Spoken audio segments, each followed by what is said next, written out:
Thank you for the invitation to speak about the report, which was actually written before the far-right orchestrated racist riots, which we insist on calling them.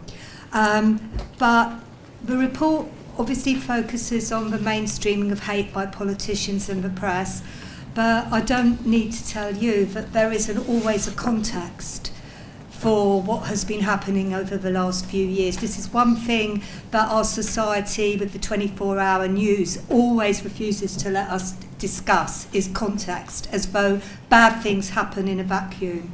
And the context for our report is the Islamophobia and anti-refugee, anti-migrant racism that has become deeply embedded in British society. And this has been going on since a long, long time, but in the modern period, since at least 1990s, anti-Muslim racism has grown in lockstep with anti-terrorist laws and the attack on civil rights that accompanied the war on terror. At the same time, hostility towards foreigners, what we at the Institute call xenoracism, has increased in line with government laws that treat migration as a crime, not a human right. Extreme right media frameworks that constantly link vulnerable minorities to backward values and invasion have embedded racism and Islamophobia in the public consciousness. So the purpose of our report is not to restate that history, but to show the state of play today. And what has come to pass is a veritable racist and Islamophobic free-for-all, the mainstreaming of hate in electoral politics. Racism is now more than ever a weapon wielded by ambitious politicians. Some might even call their scattergun tactics political thuggery.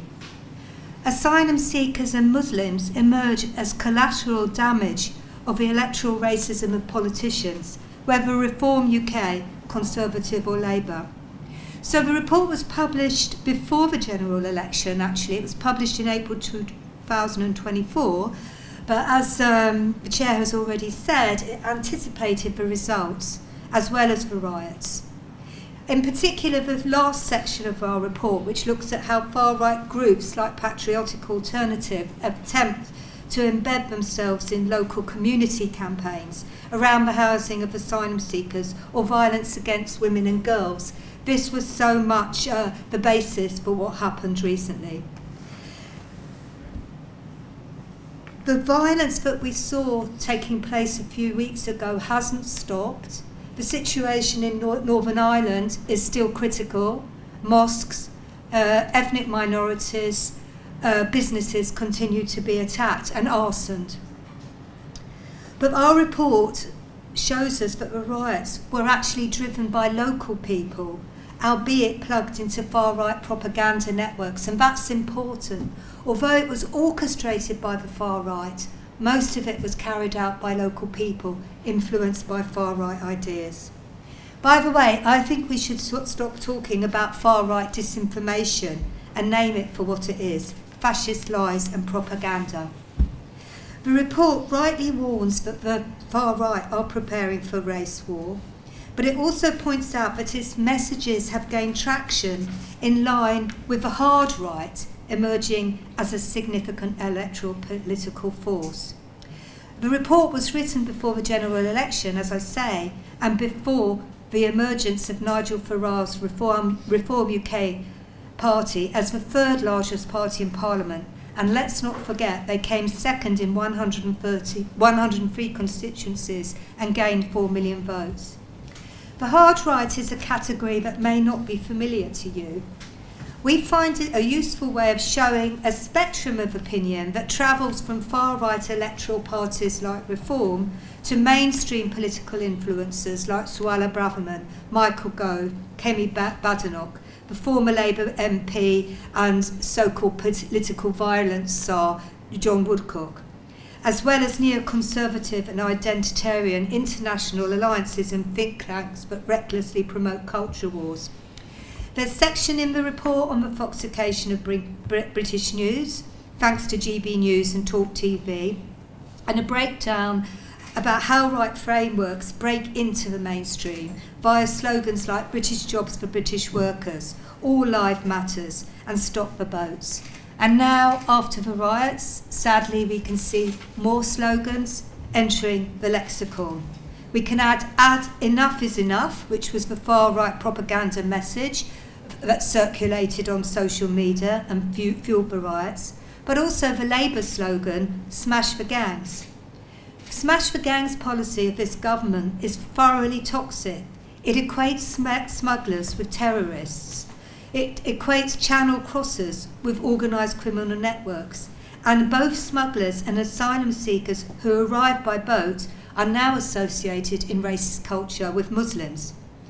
It's as though all the racist demons promoted by the war on terror and the war on refugees have been put into a witch's cauldron and stirred up into one new potent stereotype. Before I hand over to Sophia, who's going to talk about the weaponisation of violence against women and girls, I just want to draw attention to the subtitle of the report, How the Far Right Exploits the Crisis to Divide Us. We can't divorce the fight against racism from a fight for social and economic justice, for the fight against the things that Mark has described, against loneliness, against poverty, against immiseration. We're living through a profound social crisis due to decades of spending tax. There's no sign that this is going to stop, and we don't need a government that plays one group against another. But it's the dismantling of a welfare state, the devastation caused by the cuts to the fabric of our communities that are constantly pushing the buttons, emotional buttons between them and us. And it's the politics of scarcity that we need to combat.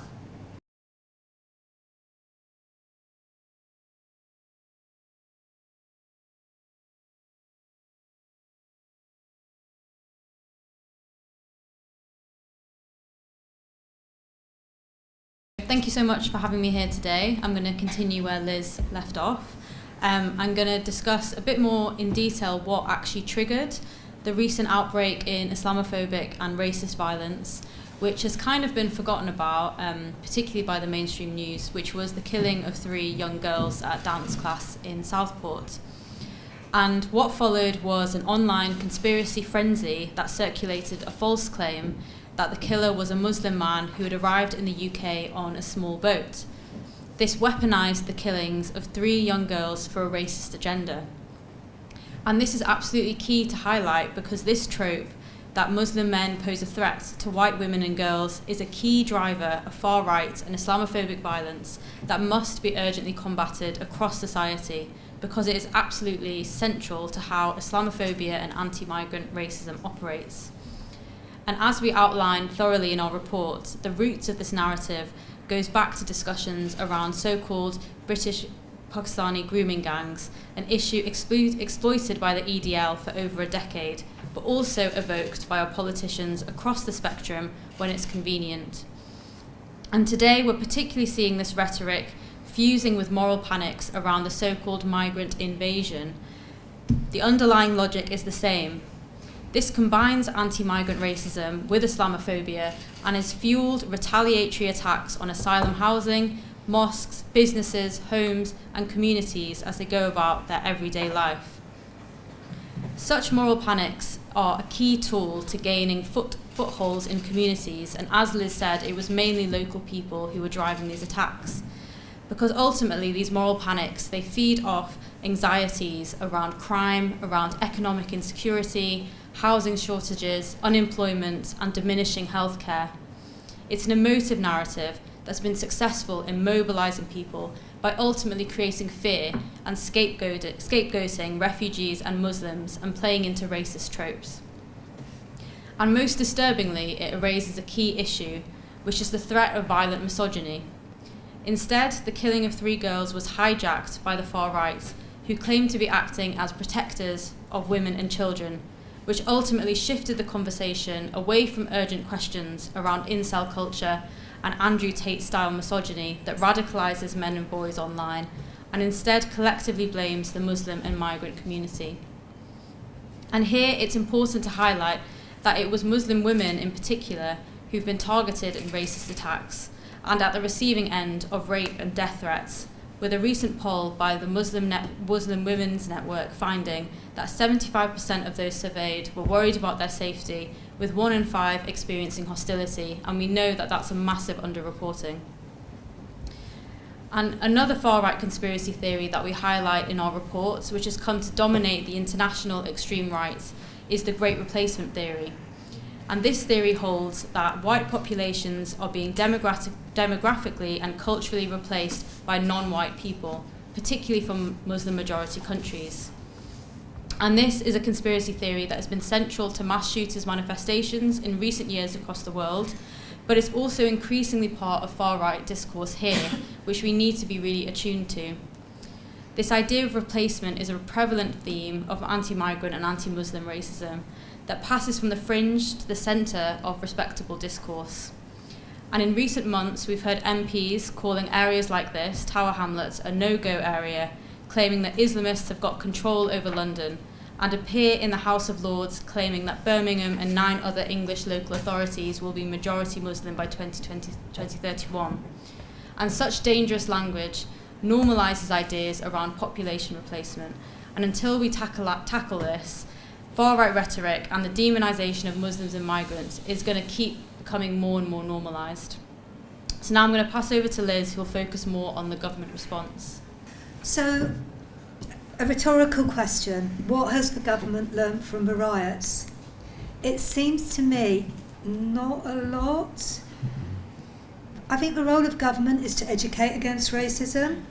But have we seen the Prime Minister on the steps of Downing Street issuing a strong message against Islamophobia and racism?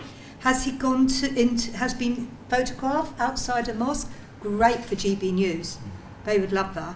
And that's probably why he hasn't been photographed outside a mosque. Has he gone to an asylum hotel?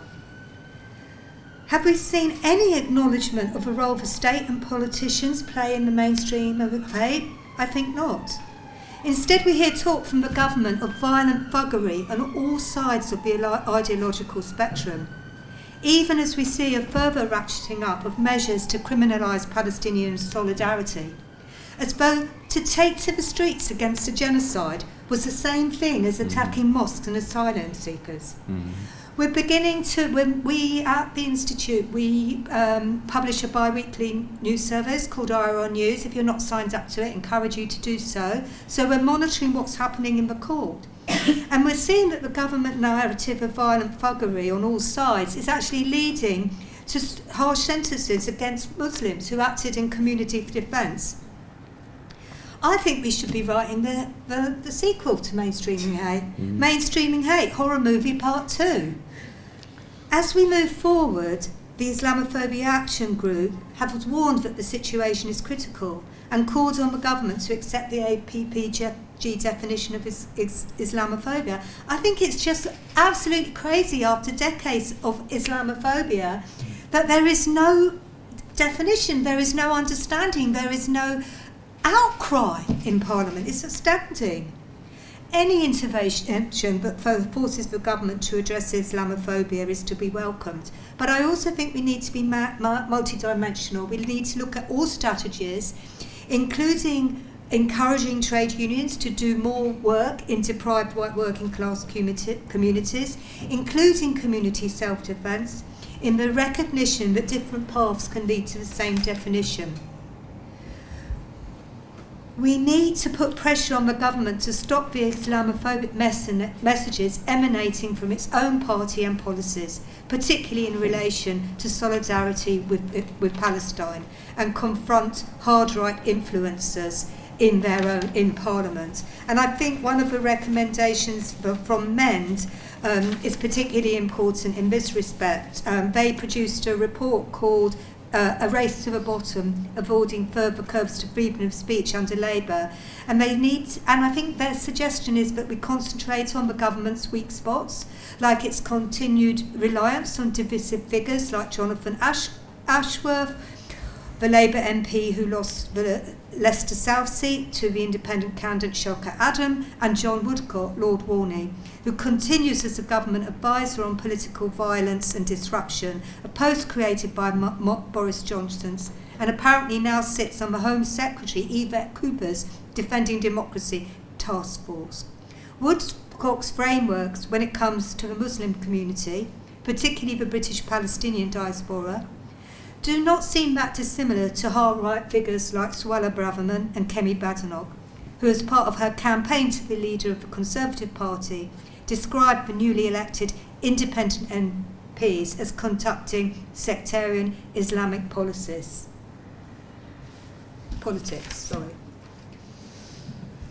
So now I'm just going to move on to our recommendations in the report that are particularly urgent in our current context. Firstly, we need to build unity that is multiracial, multi-faith, multi-gender in order to fight racism and fascism. Unity isn't something that just comes about naturally, but it's something we have to actively work towards by building strong links with social movements and communities, whilst resisting fragmentation within our own communities as well. And this also means forging connections with groups across the country, because particularly isolated communities outside of big cities with less diversity were more vulnerable to being targeted. Secondly, we need to fight back against the demonisation of refugees, asylum seekers and migrants, who are some of the most vulnerable people in society. Our struggles are deeply, deeply connected. An attack on one of us is an attack on all of us, and we must fight for the rights of all people and stand against nativism, which attempts to pit people together. Thirdly, we need to challenge and confront those who demonise and divide. This means challenging politicians across the spectrum and the media class who regularly perpetuate racist and anti-migrant rhetoric that emboldens the far right and ultimately gives racists permission to act. We also have to recognise that the far right riots occurred in 7 out of 10 of the most deprived areas in the country. This is a space in which a resurgent far right is building. In order to take on the far right, we have to address material concerns, the cost of living crisis, housing, employment. We need to be able to offer a vision of community that's meaningful and address the issues that people are facing. And finally, we need to do the slower work of building coalitions and developing a political vision which includes political education and cross-collaborations across groups in order to truly create the vision of a society that we all want to live in. Thank you.